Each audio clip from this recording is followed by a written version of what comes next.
Well, the official combat role for the U.S. in Libya is now winding down. But did President Obama overreach when he allowed American forces to intervene in the first place? Our next guest says it may even be an impeachable offense. And that's a quote. Ohio Congressman Dennis Kucinich joins us from Washington this morning. Good morning to you, Congressman. Good morning. It's winding down, but we're paying for part of NATO's trip. We've got covert ops in there. We've got a lot of money and people in there. And back to your comment about this being an impeachable offense. That was over 10 days ago now, and you know what your critics are saying, that this was just for drama, this is for headlines, to get on the media. That all worked, maybe to raise some money in Ohio. So why did you say that if you had no intention of bringing up an actual vote or trying to press for it? Well, there's two different things here. One is to make a strong statement that the Constitution is being violated. That's indisputable. Although the president did not declare war.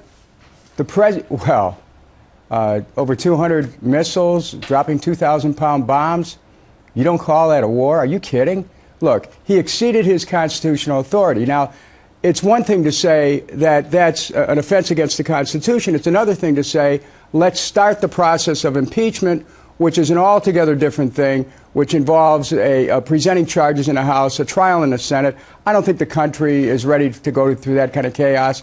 But on the other hand, it is important to say, and it is true, that the president has exceeded his authority. We're on the verge of a government shutdown over financial issues, and the checkbook's open to finance a war in Libya. It's just wrong. Right, and this is costing an enormous amount of our money to date. It's an estimated $550 million. As we go on, we're talking about an estimated $40 million per month. The estimate was a week ago, by the way. You want to defund this effort, our action in Libya. How much bipartisan support do you have for that, for taking away the purse strings? I think if there was a vote today, it'd be very close.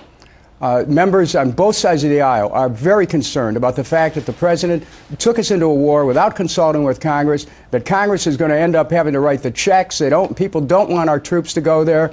They know that would create even more of a problem. So I think that this is a fiscal issue. It's an issue of stretching our military too thin. It's an issue of exceeding of constitutional authority. It's an issue of putting this nation on a path towards an even expanded war. We're already paying for 2 wars, and this is a third. Look, this is wrong from the go. But he is right, the president, in calling this a humanitarian disaster. Gaddafi was massacring his own people, innocent civilians. So what was the United States supposed to do in Libya, and what should we do in the region when we talk about Syrians being killed by their administration? Again, peaceful demonstrators. What should we have done there, and what should we do going forward?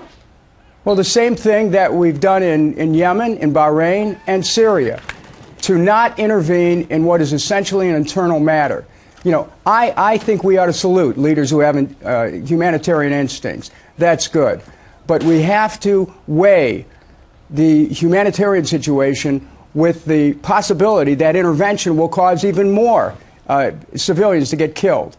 And that's a call that the president made. But he made it without the Congress. And he had no constitutional authority to make that decision without taking it to Congress first. All right, Congressman Dennis Kucinich, thanks so much for being here. Appreciate it.